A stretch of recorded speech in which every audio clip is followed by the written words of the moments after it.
Hello, everyone. Welcome to the program. This is Sunday Politics live on Channels Television.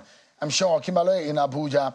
It's almost a month since Bola Tinubu was sworn in as president of the Federal Republic of Nigeria. That transition of powers brought with it some major changes. Policy decisions of the Tinubu government has had implications and far-reaching impact on the livelihoods of the average citizen and even on the economy and the state of the polity. On Friday, President Tinubu concluded his official trip to Paris, during which he participated in the summit for a new global financing pact hosted by the French President Emmanuel Macron. His communication and strategy advisor, Dele Alake, to Channels Television, that his principle was well received by the global community. Let's take a listen to Dele Alake. Nigeria is now the focus globally of investors. Corporate financial institutions all over the world are now very excited about Nigeria, and specifically about the fast-paced, dynamic, progressive policies, economic policies of President Bola Ahmed Tinubu in the last 3 weeks. And in Paris here, a lot of them have been showing interest. Even those who exited Nigeria now are encouraged to come back to Nigeria. And the essence of this meeting, why the president is attending, is to network extensively with developed societies, donor agencies, financial institutions, and foreign investors, with a view to inviting and really encouraging direct foreign investment back into Nigeria. And the encouragement has been really great. That's Mr. Dele Alake, Communications Strategy Advisor to President Tinubu. Well, the president used the opportunity of that summit to hold high-profile sideline meetings with fellow heads of state and government, global business leaders, and chief executives of leading multilateral and development finance institutions from around the globe. He also met with some Nigerians. Take a listen to the president's perspectives on the way to go, whether you are in Nigeria or outside of the country. Take a listen to the president. Nigeria belongs to all of you, all of us. Our diversity is an asset if we know how to use it for our prosperity. We must promote unity, stability, and economic justice for every one of us. Whether you voted for me or you didn't vote for me, whether you campaigned for me or you didn't campaign for me, I am the president.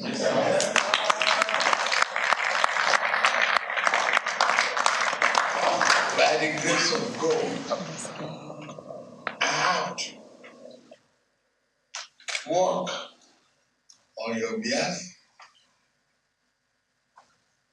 and make Nigeria a turning point for prosperity. We will change the financial system and we work for you.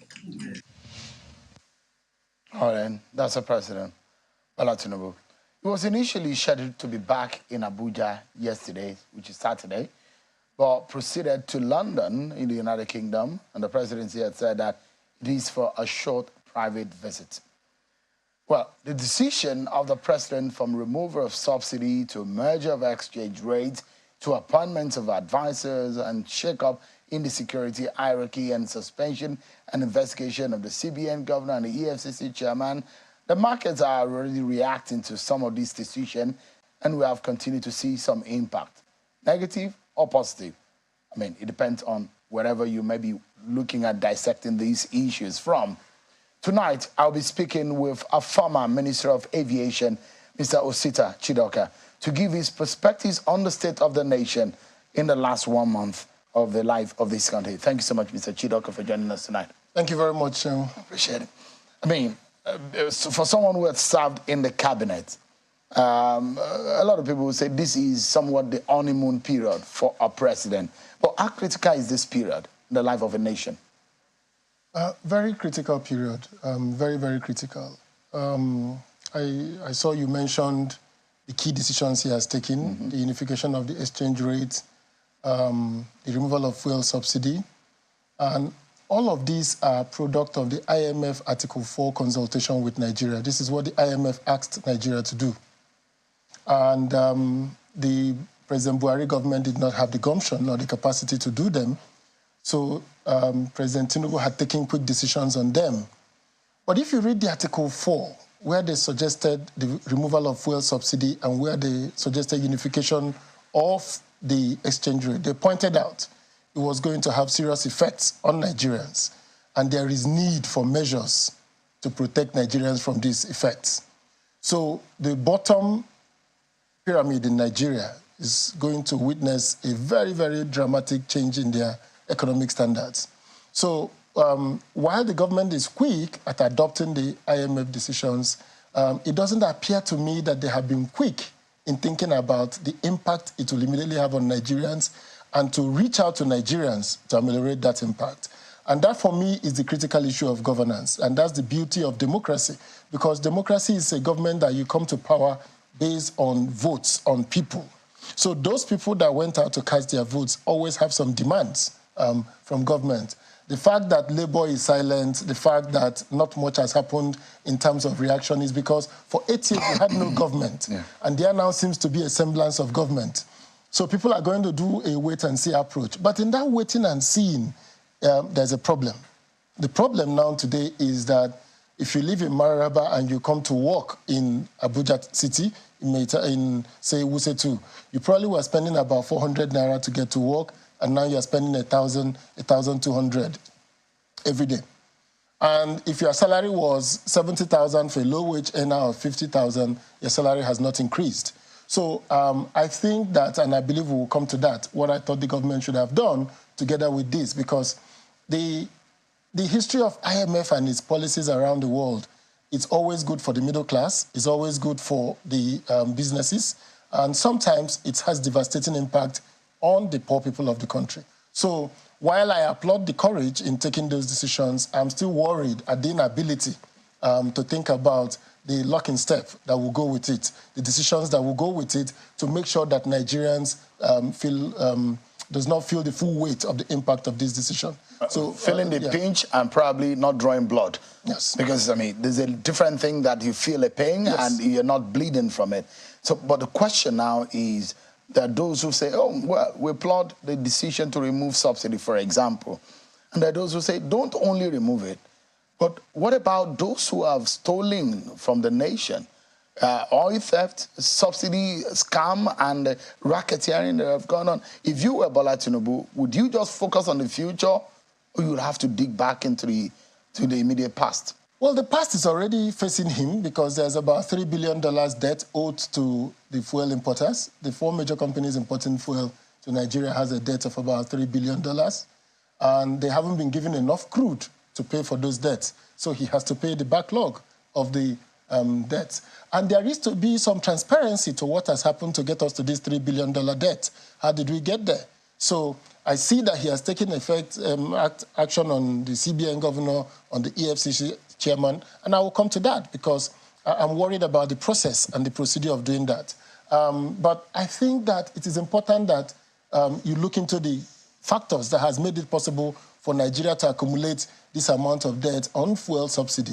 So going forward is a good strategy, but there are issues from the past already confronting the government. They need to pay this $3 billion owed to the 4 major suppliers of NNPC. They need to find the crude. Now, our crude production is not growing, and it has to grow in the immediate. So it grew just only for this month. In May, it grew for the first time to about 1.3 million, which we have never experienced in almost more than several years. No, in about 2 years. We haven't experienced so we're oscillating between 1.1 and 1.2. Yes, it's getting to 1.3, but that doesn't solve this problem because, you see, that 1.3 is not the full story. The full story is that the oil companies who are doing deep shore drilling all on PSC contracts. So they are sharing the crude. So it's not like the 1.3 is available.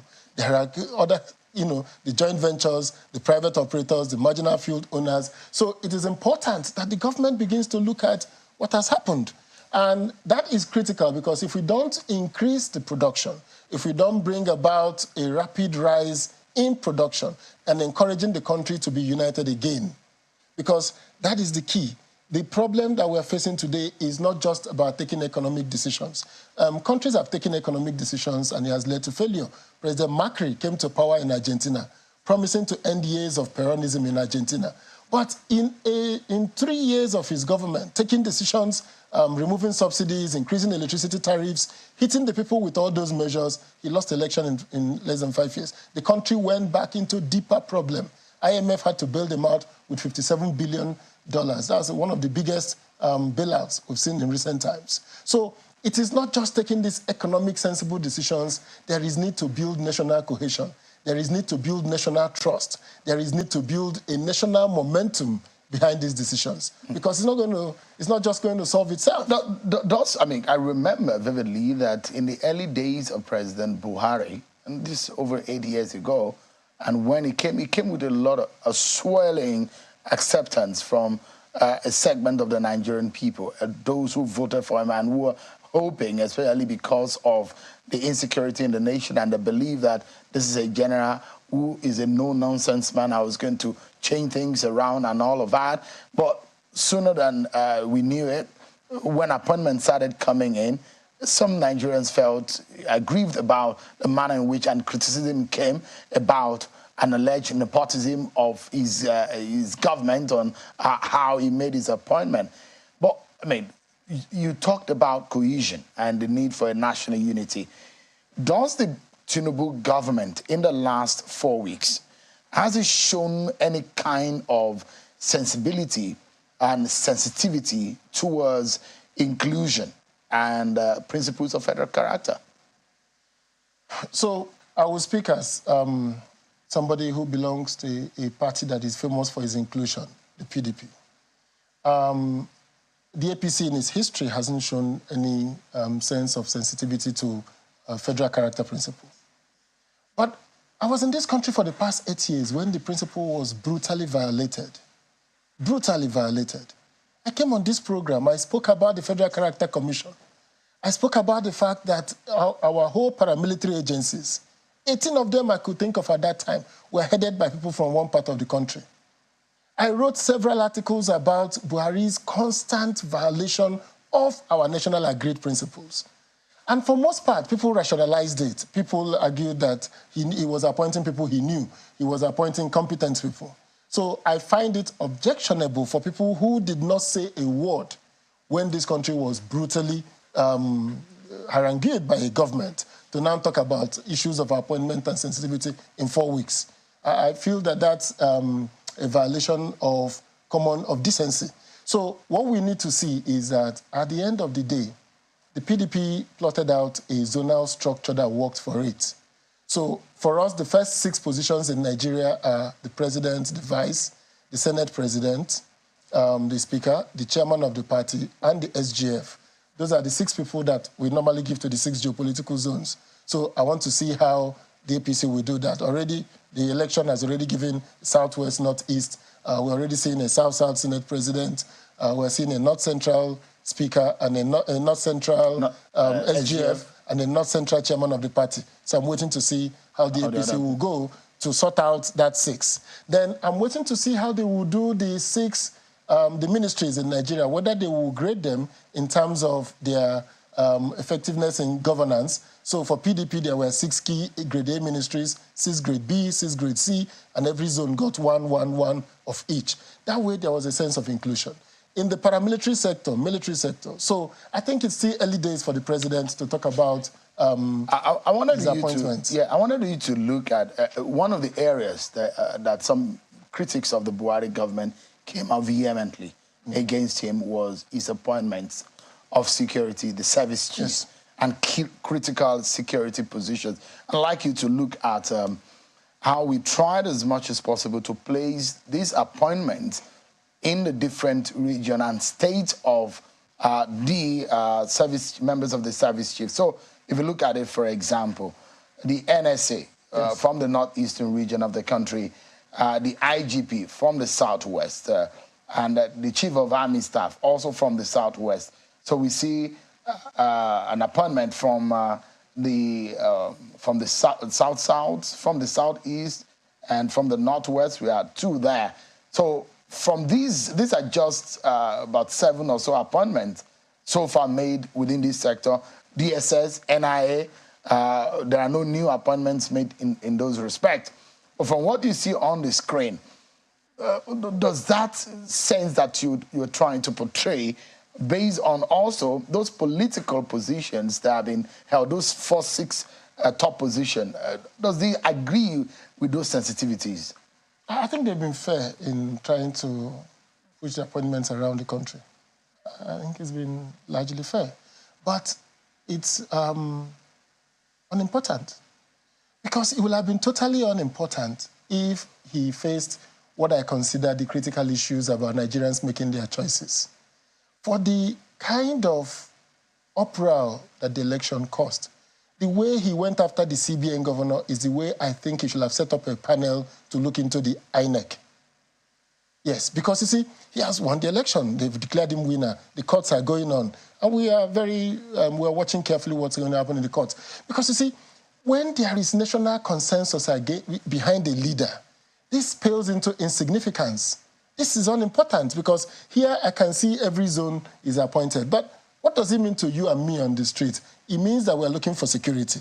We're looking to be able to travel from Abuja to Kaduna by road. We want to go from Lagos to Ekiti by road. That's what concerns us at this time. But the reaction I see is because of the trauma we suffered of the 8 years of Buhari's insensitive government.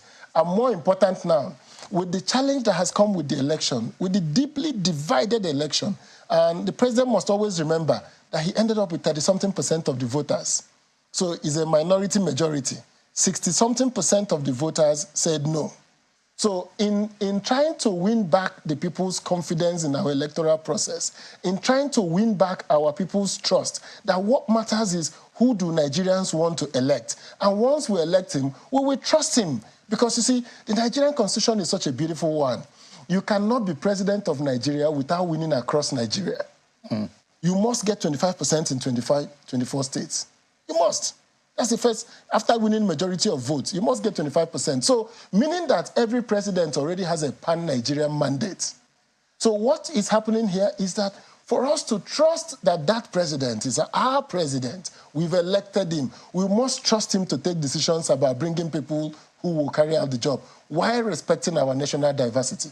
So you would like him to probe the 2023 election and what happened? Yes. I mean, on one hand, one would think that favored him. Yes, yes. On what justification? I mean, legally speaking, he favored President Yaradua, and he set up a panel to look into INEC. How do we make sure that servers don't get turned off? How do we ensure that results are uploaded as promised? What did INEC promise? What did they deliver? Those are not the issue of whether he won or lost. And again, one will also look at the fact that there is a legal process ongoing. It doesn't matter. Wouldn't that also No, it doesn't affect? matter. It doesn't matter the legal process. Because President Yaradua made that point. What is happening in the court is a different matter. You present evidence, the courts listen to it. But what is more important is getting Nigerians behind you to say, I won this election. I hear the issues people have raised. And I think that our election shouldn't cause this kind of issues. I mean, Brazil just elected Lula. Nobody is questioning the election. Israel just elected Netanyahu in a very divided election. Nobody is questioning the electoral process. People are questioning people's decision to make those choices. But nobody is questioning the electoral process. So that's what needs to stop in Nigeria. We need to stop questioning the electoral process. If an independent panel looks at this and advises, going forward, this is the type of work we need INEC to do. This is how the political parties should be present when INECs are taking decision. This is the system to improve what we already have. Then that will make it that after an election, Nigerians will just be wondering about how did you manage to get people to vote for you? Not that the system itself was rigged to help a candidate. You think if Bola Tinubu does that, Yes. it will give him some sense of... immediately. Yes. It will galvanize Nigerians? It will galvanize Nigerians. If Nigerians know that the process of electoral decision, so we know that even if the courts rule otherwise, and we are watching to see how the courts will rule, we know that we can vote him out if we want to. The idea that he can't be voted out, the idea that the electoral system will always be skewed in the incumbent's favor, makes a mess of our democracy. It damages, that is what is causing this uproar, because the appointments, as you've shown, reflected parts of the country. But I hear people complaining. I am of the view that don't complain if you didn't complain in the past 8 years. But those complaints are because our sense of national cohesion is at its lowest ebb. We need to we need to think beyond politics. When politics is over, the decisions he has taken, for instance, I'm wondering, when you took a decision to remove fuel subsidy, and you've removed fuel subsidy, and the fuel prices rose from 100 and something naira to 500 and something naira in a day. What are the immediate measures that can be taken to make sure there is more cash in the pockets of people who go to work every day? If I was thinking with him, I would have said immediately, 3 things I can see immediately. I said, remove the charges for bank transfers in Nigeria, the 26 naira and the 56 naira, cut it immediately. That money goes to the banks and they're just enriching themselves. They've made a one-time investment. The banks are charging us for account maintenance fee. They're charging us for sending SMS. They're charging us for, they call it COT on transactions. So why are we paying for transferring monies that belong to us? We're paying 26 naira and 55 naira. Remove that immediately. Or make it a flat rate of once a month. You can charge 100 naira for IT support. So that puts more money in the hands of people. Second one is that our pension scheme has accumulated a lot of money. And that pension scheme now requires people to pay, I think, 12% of their salary, 12%. From the employer's side. So I'm thinking that you can reduce the amount the people are contributing for a 1-year period to allow more money, or 6 months, depending when your ministers will come, when your government will do this. So that way, immediately from the salary, next month's salary, another 10,000, 5,000 naira, 10,000 naira, as the case may be, enters into the pocket of the people who go to work every day. They're able to pay their transport fare, because they need to go to work tomorrow. We can't wait till when you take a decision on how to ameliorate the suffering. I mean, when you talked about the review of the processes in INEC and the post-mortem of the 2023 election, INEC says it will begin that process in another few days. What do you make of INEC's decision to do that? INEC has no capacity to do that. INEC is a disappointment as an agency. The INEC chairman and the INEC executive, I'm totally disappointed in them. I do not trust any process that will come from them. If you had your way, what would you do with INEC? I will remove the INEC chairman immediately. What would you say, on what basis? For just not delivering on the electoral process, for not just delivering, for creating this kind of system where the elections that has happened in this country, the whole international community that observed it said something was wrong with this election. This election did not meet the standards. 2015 remains a watershed. 2019 was less than 2015, and 2023 is almost worse than the 2019. Why are we on this path of descent? Let me take you to Emefiele and Bauer. You seem to have a grouse about the process of the arrest and investigation. Yes. What do you think went wrong? It's when the central bank is an independent organization, we have to be careful how we treat the people who occupy those positions, even when they act in an egregious manner, even when they do something wrong. The reason being that we don't want to intimidate occupants of that office. Using the secret police to go and arrest them, fly them in, share videos of handcuffs, getting the EFCC chairman to come to report to the DSS makes it difficult. I mean, I can't understand an FBI director under investigation. He will be investigated by the FBI. They have an ombudsman. They will have internal process. An internal process. After which, if they find him guilty of any misbehavior, they forward it to the police for prosecution. I'm disappointed that we're still thinking in this gangster method. We saw Magu removed as chairman of AFCC, arrested in broad daylight with guns, with police, everybody. He's a police officer. He could have been invited to police headquarters and told, hey, sit here, we're taking your statement. Why that show? And then afterwards, the government went ahead and promoted him to AIG. So I don't even know where. And there was a Justice Salami committee report, which was never made public. Never made public. And if you look at, you look at the EFCC, for example, Ribadu, the first EFCC chairman. Yes. He never, he didn't spend out his term. Nobody finishes his term in the EFCC. Farida Waziri never spent out her term. Ibrahim Lamode never spent out. Ibrahim Mago never spent out. And now the young man, 42-year-old Bauer, is also gone. So there are those who believe that there is something wrong with that chair, and perhaps he's been bedeviled or cursed by this incessant manner in which they have removed. Perhaps, you've been in the civil service, the core of the civil service, to becoming a head of an agency and becoming a minister. So you understand some of these processes, but give us an understanding of what could be done. An EFCC chairman seems to be one of the most powerful people as soon as they assume office. But then, in an inglorious manner, they have been removed from office. What could be done to salvage that office? Nothing is wrong with the office. What is wrong is our Nigerian leadership mentality. When Bawa assumed office as EFCC chairman, I wrote him an open letter. And in that open letter, I warned him. I said, I'm writing this letter because, like you, I became a corps marshal at 35, so I know how it is to be young and head an agency. So I gave him some tips on how to survive. I said, the government of the day will want to use you. Be careful, because there will be a day of reckoning. But I don't think that's the issue. In a democracy, these institutions should have processes for adjudication and trial of their members. The ombudsman system is lacking in our key independent institutions. There is no need for president or the DSS to order arrest and capture you and manacle you. It's just not right, because you see, when people looked at what happened to Magu, what happened to Farida, what happened to Nuhu, everybody is afraid to do the work of fighting corruption.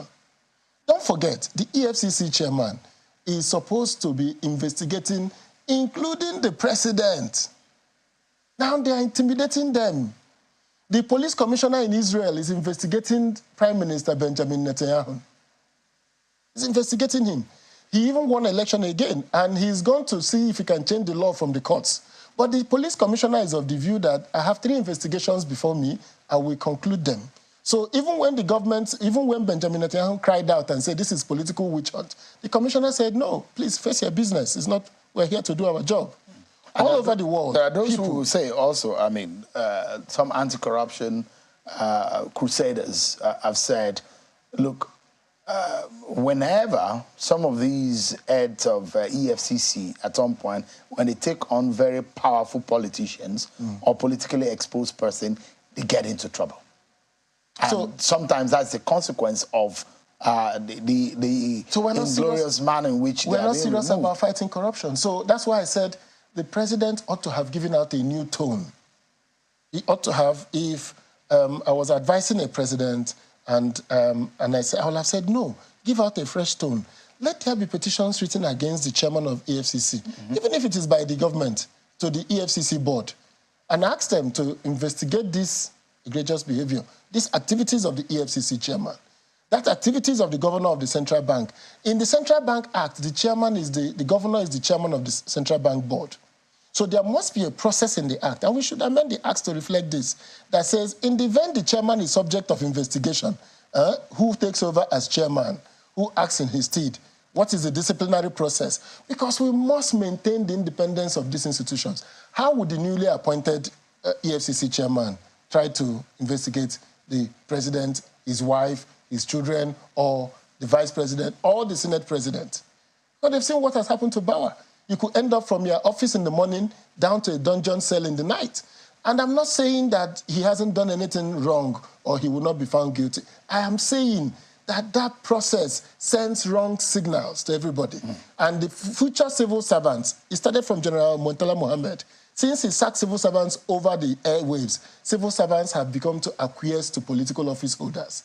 They have since learned to find out ways to give them soft landing, help them do whatever they want, and leave. Because civil servants used to be independent. They used to tell the ministers, you cannot do this, you cannot do that, because, they are the custodians of the law. They are secured by their tenure.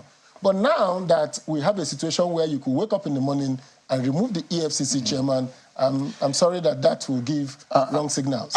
And that consequence also is not only on some of these that I have mentioned, even the appointment of judges, appointment of the INEC chair, appointment of the IG of police, appointment of the EFCC, ICPC, and a host of other government agencies like that are supposed to be playing independent roles. But when they are politically appointed, the question is, who are they loyal to?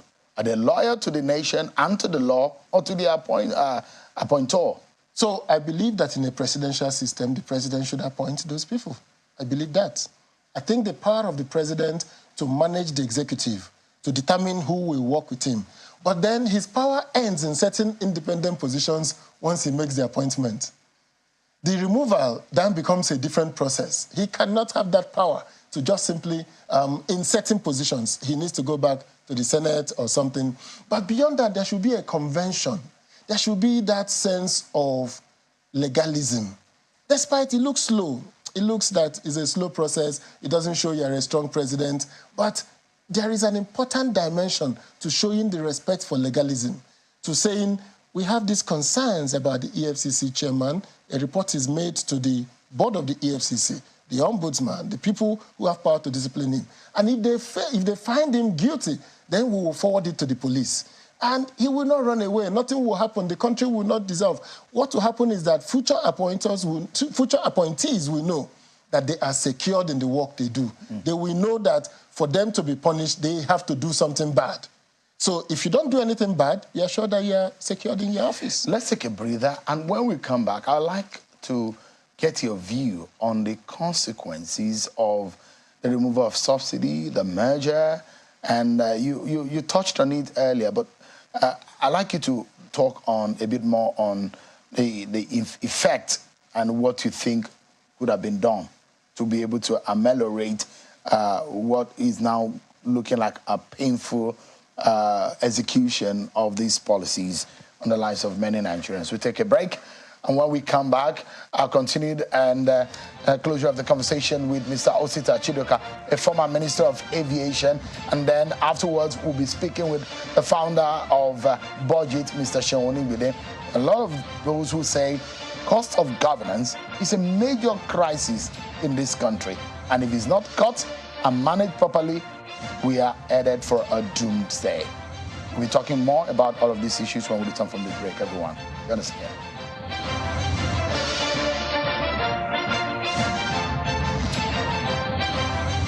You're heading home from work. In the busy traffic, your car breaks down.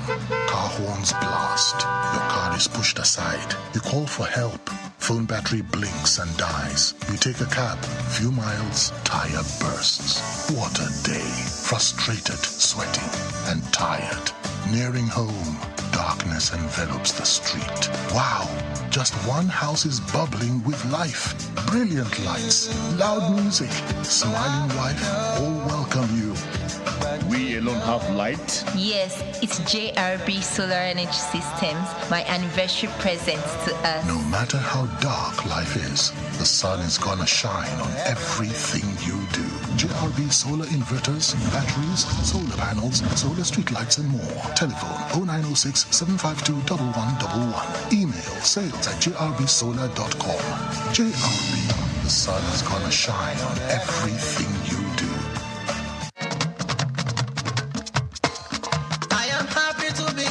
I'm blessed to be among. Happy to be here. I'm blessed to be among. To celebrate Ilea Salah in good health.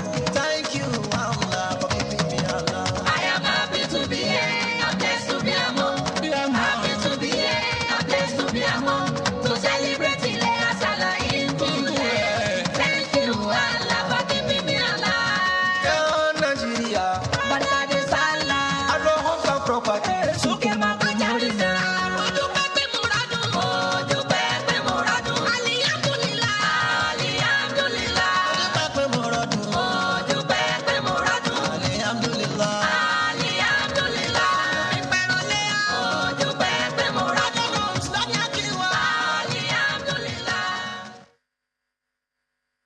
Agron Homes. Building cities, communities, and homes.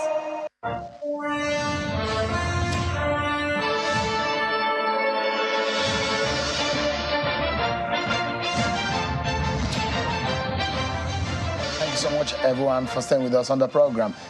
Mr. Osita Chidoka is a former Minister of Aviation, and we've been having conversation on the state of the nation, the Tinubu presidency, and some of the policy decisions that we've seen in the past days. Let's continue with the conversation. So I was going to ask you about the effects and outcome, the implications of some of these decisions, the subsidy, for example, the attendant consequences that we've seen, rise in the cost of transportation, and you had said that there should have been some foundation laid before that policy decision was made. Now that that has happened, it doesn't look like they're rolling it back, although Labour has said they need to go back to status quo. But I'm not seeing that happening. I don't know. But now that this has happened, going forward, I mean, what do you think could be done? So I think that there is an immediate need to begin to ameliorate the impact of this. And one of them, I think, and let me outline it the way it comes to my mind. The first thing I would have wanted to hear was government's conversations about the cost of running government. I would have loved to hear that the National Assembly, the new people coming in, the cost of housing them and doing this is taking a 20% cut on what we paid the last time, just to make sure everybody is getting the pinch of what we're doing. I would have loved to see something that nobody is having the conversation about in Nigeria. Every time the president signs a new legislative act, most of the acts coming from the legislature are creating new agencies. So I haven't heard anybody talking about a freeze, about creating new institutions. We are creating new institutions with every new act the National Assembly, I mean, not every, but for most of the acts that has to do with institutions, they are creating new ones. So I'm thinking that there should be a conversation about continuous growth of the federal government.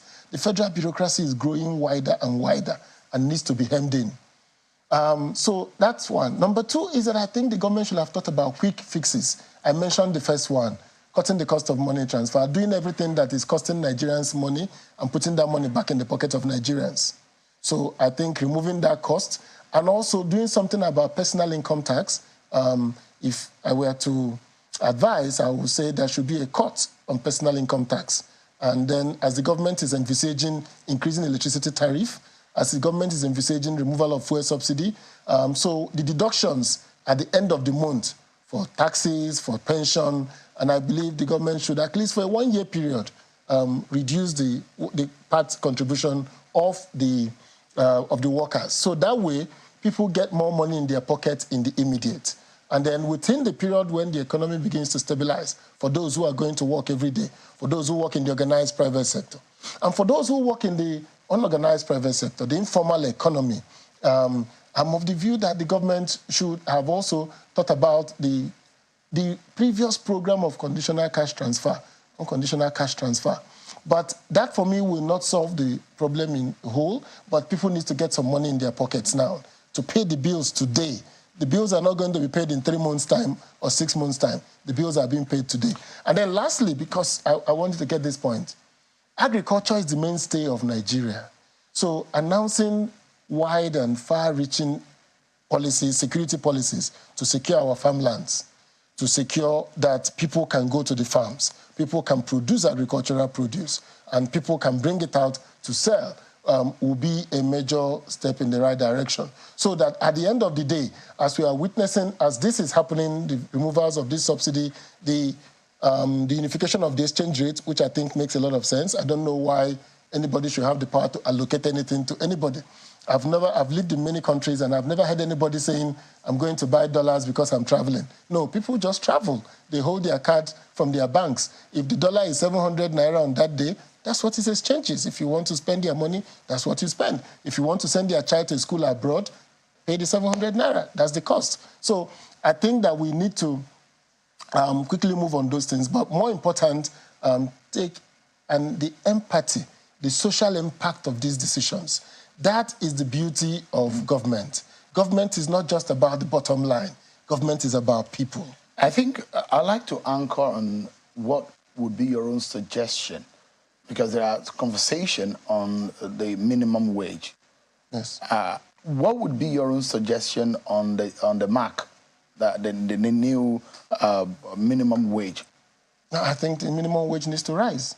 To like how much? I wouldn't know. I wouldn't go into numbers because it has to be driven by the data of the devaluation, the inflation rate, what the government revenues will look like. Because if you are removing the subsidy and saying you are freeing up this amount of money, we can't put it all back again into servicing the the wage bill of the government. We need to put it back also to infrastructure, to things that will benefit the larger part of society. So I think there is need to do those numbers and look at the cost of living index and then move to that direction. Finally, you've been in cabinet, you've been in government before. This government, and they've said, Mr. Alaki said that, look, they're getting a lot of reaction and embrace from some global leaders.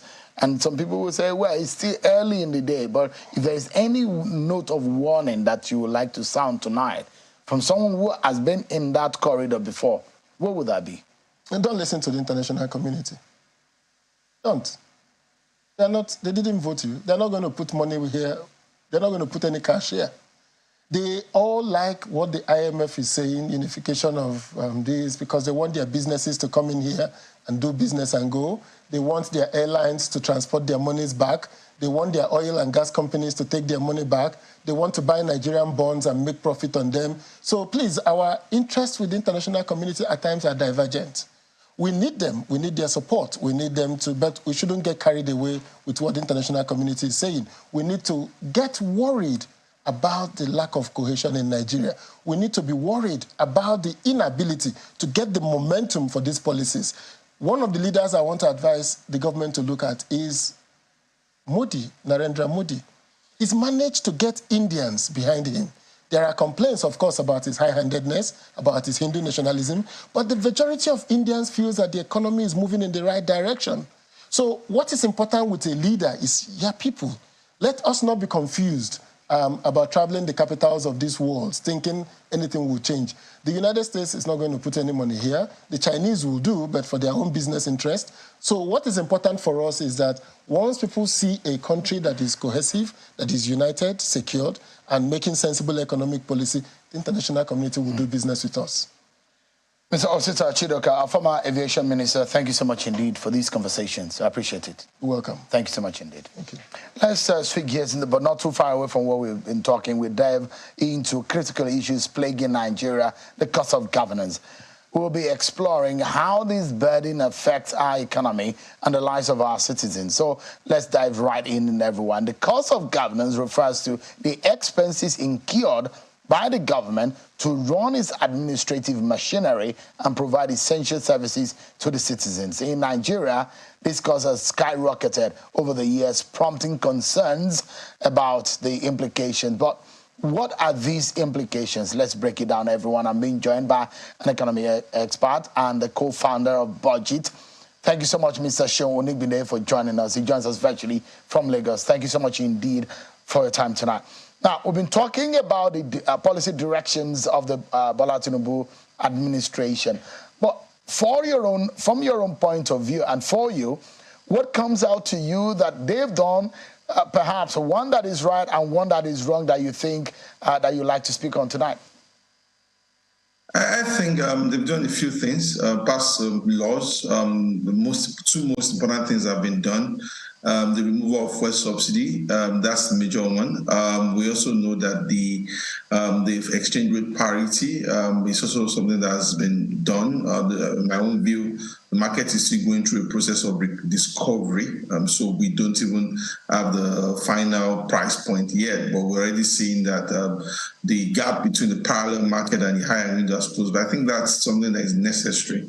It's very clear that a lot of producers, a lot of manufacturers are heavily dependent on the parallel markets, and so at this time there are just a few select people who are using the CBN to benefit themselves. So I mean that parity is on its way, and I think that's good for Nigeria. More money from FAR to state governments because the exchange rate has changed. Also means that certain things will change. Our GDP ratios in dollar terms, our revenue to GDP will also change. Some of those things will also differ significantly, but I feel that's necessary. But we will still have to continue to watch that space. The other one on the subsidy, well, I mean, that's been chewed, that's been discussed, and I think most Nigerians have come to a consensus that first subsidy has to go. And it's not just because it has to go, it's because we can no longer just pay for it. We've used foreign debt, like Euro bonds, we've used domestic debt, we've used oil revenue, we've used domestic crude account, we've taken from the excess crude account. We just don't have any other money. I mean, we can't keep borrowing for such consumption. So, but my own idea is what on the other side? Citizens are bearing the brunt.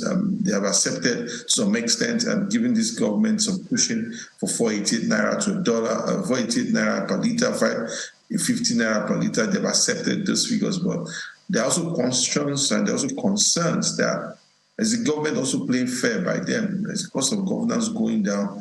Are they being honest with them? Because if you put all the burden on the side of the citizen, that is unfair. What exactly is the burden of government in this regard? So I think those are the questions that are on the table. And I think we can see that is quietly germinating on social media that people are beginning to ask. There has to be also reduction in the cost of governance and how exactly the way government does business. So let's get into the issues of cost of governance. And I mean, we can no longer debate whether or not it costs highly to run government in Nigeria. And those who also argue that, look, the multiplicity of the agencies of government perhaps doing the same thing is a cause for worry. Let's look at that for a moment before we look at aspect of the lives of the executive that need to be pruned, because we can no longer afford as a people an exorbitant and extravagant lifestyle of those who are in government. So from your own point of view, multiplicity of agencies of government and their duties and roles, if you have a few examples of the ones to scrap and the ones to merge, which ones would you mention tonight? I think we have to go back to the Oronside report and also look at what that person, was a respected civil servant. So he's had his own time in government, and he gave us a report. He identified the agencies for us. He asked us to look at ICPC and EFCC and ask if their rules are not similar and if there is a need for us to merge them together. Some agencies were supposed to be tucked into the line ministry so that they stop being standalone agencies. But there are bigger problems here. From when the Oronside report was published, Nigeria's, if you look at almost the National Assembly, over 60% of the bills in the National Assembly are establishment bills. So constantly we are establishing new agencies, new things just to make sure that we have development go around the country. Everybody wants to put some form of federal government presence in their community, and that's a big problem. So in my own view, there are agencies that we need to go back to and ask ourselves if this is necessary or not. But it also means that we have to do another appraisal of the Oronside report. We have to look at the new agencies that have been created and ask ourselves, are these things necessary? We have research institutes. And it's not just about, are they necessary? Should they draw revenue or their earnings from the government? Are we supposed to just put them in a standalone situation where they should fend for how they should earn their revenue? So why should they draw revenue from the federal costs? So agencies can be on that kind of mood where they are not in any way a burden to the federal government. So, but it has to be a form of surgical appraisal of things to be sure that, yes, we need these agencies. If we need these agencies, we know how many number of people do we need in those agencies. But also, when we look at cost of governance, I see it in three ways. I see the lifestyle of public officials first, as when we talk about cost of governance, that people see a government official moving maybe 20, 25 car convoy, yes. Or people see you buying newspapers or, beyond reasonable, for not just reasonable amounts, or they figure out travel, the contingent to travel with, or they look at the overheads of government and the lifestyle of government. Every time they're buying brand new cars for ministers, for head of agencies and things events like that. People want to see that and say, you can't have people struggling. I mean, Nigerians, going through a hard and a difficult time right now, and you have those in public office lounging or enjoying themselves. So that perception has to be something that has to be clear, And the other part is also the agencies and ministries that draw funds from the public treasury. How many are they? Do we need to close some down? Do we need to open some up? And the third part is the cost of public contracting. Are we certain that we have looked at public contracting surgically and asked ourselves, if something costs 10 naira in the public market, should it not cost 10 naira in government and documentation? And that's the kind of thing people look at. The way I see public cost of governance, you want to ensure that there is no waste in how public officers conduct themselves. You want to be sure that there is no waste in how we pay people who are unproductive or agencies that are not necessary should exist or should exist as a department or should stop drawing revenues or resources from the federal government. And you want to be also sure that, we don't do public contracting the way we are doing it, because at the end of the day, we keep borrowing money, we keep putting ourselves in a lot of debt, and we ask ourselves, if I spend 70 trillion naira over a period of 8 years, did I get 70 trillion naira worth of, investment or payment into government personnel? So that's the questions that we have to bring to the table. All of efficiency is required now from the Nigerian government, if the people would actually trust their motives for what they are doing. So, there are a few information you put up here in some of this, the information on the slides that you shared with me earlier. Could you shed light on a few? You talked about project outside MDA's mandate, and there are a few of them. Maybe it can be an example of what you were talking about, is it? Yeah, it's something that the former National Assembly. The Ninth National Assembly is an anomaly that crept in. Before we had the constituency project, which is 100 billion naira, and every National Assembly member puts whatever they like in that bucket, and some of them do street lights, some of them do roads, some of them do empowerment projects. But we don't agree with that. We think that situation is flawed. But an anomaly has now crept in, and which is really, really dangerous. And I hope President Bola Tinubu would hear this and would pay attention to it, because everybody, because you sit in an agency, for example, you might sit in a committee as a member of the National Assembly overseeing NIPSS, which is a policy and strategic outfit, based in Kurujos. Then you stuck in a road construction in Alimosho local government. How is an agency in Kuru supposed to be doing road construction? Right. How is, those are the situations. So you gave this example. Let's look at this example. Federal College of Dental Technology and Therapy, Enugu. You gave the example of Federal Polytechnic, Ukana, Akwa Ibom. Can you give us a vivid example of how this is detrimental? Because if an agency does not have the mandate or the technical expertise to do certain things, at the end of the day, what you get is just waste. Who's going to prepare the bill of quantities? Who is going to ascertain that the project is done at the level of value for money? The team or the organization doesn't have the capacity of the mandate to do that. And we've spoken about this, that it is extremely wrong for people, especially at the National Assembly and also at the executive, they're also guilty of it, to just talking projects in the budget in an haphazard manner. You now put the whole of pressure on the executive through the Accountant General's office and the budget officer, say this project must be executed.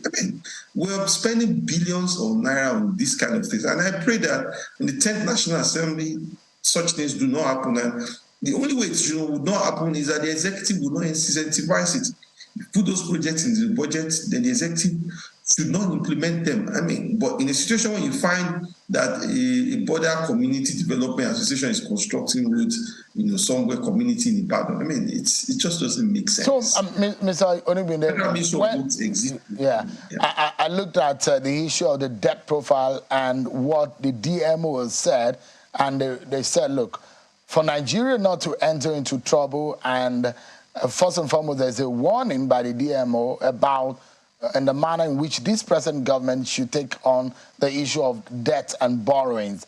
They've cautioned the Tinubu government not to go ahead borrowing extravagantly. And they've also said that, look, we need to make a certain margin of revenue generation if we can match the ratio of debt servicing and revenue generation, or the GDP ratio. Any of these, that if you're not careful, we're going to enter into trouble. I don't know if you saw that communication from the DMO.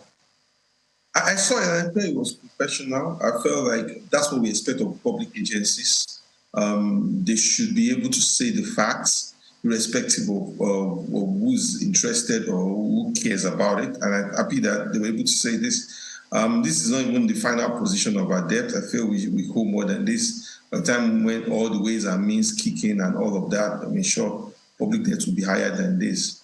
The thing is that our revenue is a huge problem, and our efficiency in terms of spending is another problem. And those are the examples I was making previously. But we have a poor revenue structure, and the only way we have to be able to do that is to, one, optimize what needs to be collected. Two, also look at specifically on our, the tax waivers that we are giving to various agencies, trillions of naira. We had an event on fiscal options and opportunities for this new government. And a huge point was about federal government gives too many waivers generously.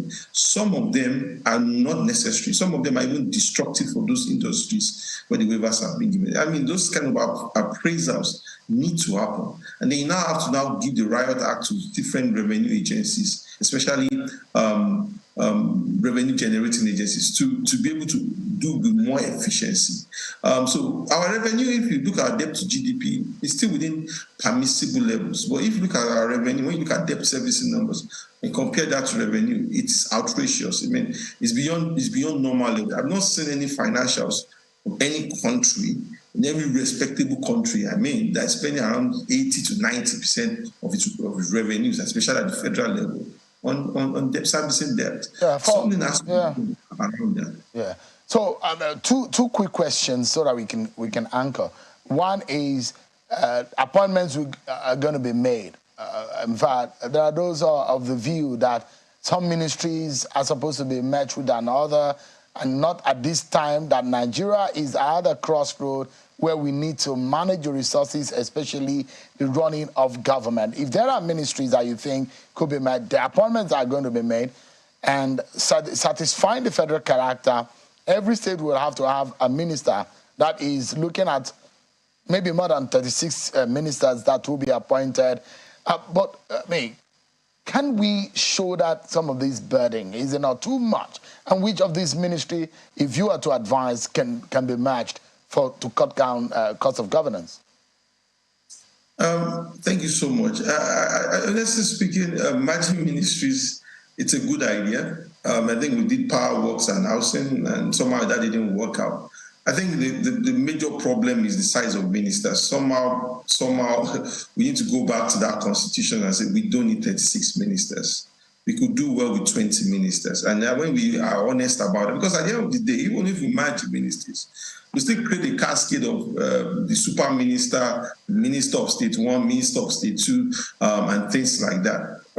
Some of those things are unnecessary. For example, it's not about even merging them. We just need less people and the ministry. We have a minister of education, we have a minister of education, a minister of health, we have a minister of health. There's no point having a minister of state for education, minister of state for health. For what purpose? Minister of labor and productivity should just be made of labor and productivity.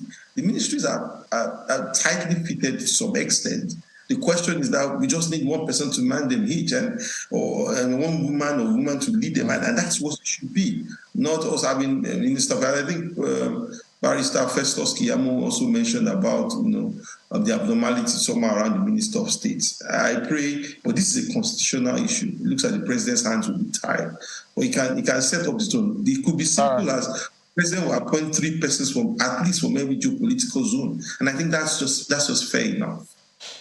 Well, we hope that things will move in the right direction. But thank you so much indeed, Mr. Sean Oningbide, an economic expert and a co-founder of Budgie. Thank you so much indeed for your thought tonight. It's a pleasure. Thank you. And that's our show for tonight, everyone. Many thanks for watching. I'm Sean Okimada. I'll see you tomorrow at 7 p.m. Bye-bye.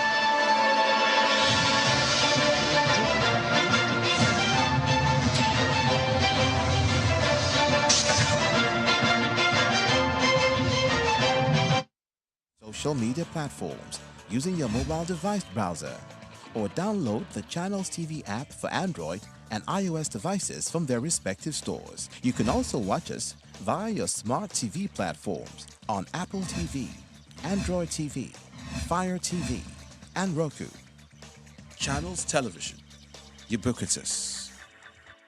Our boss was like, a decent fashion designer only gets home at midnight. Midway.